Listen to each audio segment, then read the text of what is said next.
সিরাতের পরতে পরতে, সুন্নার পরতে পরতে আমরা দেখব যে তিনি গড সেন্ট্রিক মাইন্ডসেটের অধিকারী ছিলেন কিনা।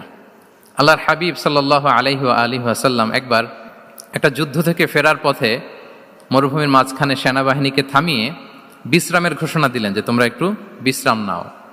তো উনি একটা গাছের নিচে বিশ্রামের জন্য গেলেন এবং সেখানে গাছের ডালে ওনার তলোয়ারটা ঝুলিয়ে রাখলেন, ঝুলিয়ে বিশ্রাম নিতে লাগলেন, ঘুমিয়ে পড়লেন। হঠাৎ এক বেদুইন এসে রাসূল সাল্লাল্লাহু আলাইহি ওয়াসাল্লামের এই কোষবদ্ধ তলোয়ারটা কোষমুক্ত করে এরকম হাতে নিল। রাসূল সাল্লাল্লাহু আলাইহি ওয়াসাল্লাম ঘুম থেকে জেগে উঠলেন। এবার বেদুইন বলতে আরম্ভ করলো, মাইয়ামনাউকা মিন্নি, এই মুহাম্মদ তোমাকে এবার কে বাঁচাবে বলো, এই তো আমার হাতে তলোয়ার, কে বাঁচাবে? সাথে সাথেই আল্লাহর হাবিব সাল্লাল্লাহু আলাইহি ওয়া আলিহি ওয়াসাল্লাম উনি উত্তরে বললেন আল্লাহ। উত্তরে কি বললেন? কোনো চিন্তা ভাবনা নাই যে ওরে আঘাত করা যায় কিনা পাল্টা, বা কোনোভাবে ওর কনফিডেন্স ডাউন করা যায় কিনা, এদিক সেদিক কারো সাপোর্ট চাওয়া যায় কিনা, কোনো দিকে না তাকিয়ে কি বললেন? আল্লাহ। সব সময় তিনি আল্লাহ কেন্দ্রিক ছিলেন। এটাকে বলে গড সেন্ট্রিক মাইন্ডসেট। যে কোনো পরিস্থিতিতে তিনি আল্লাহ যে আমার সাথে আছেন এটা কল্পনা করতেন।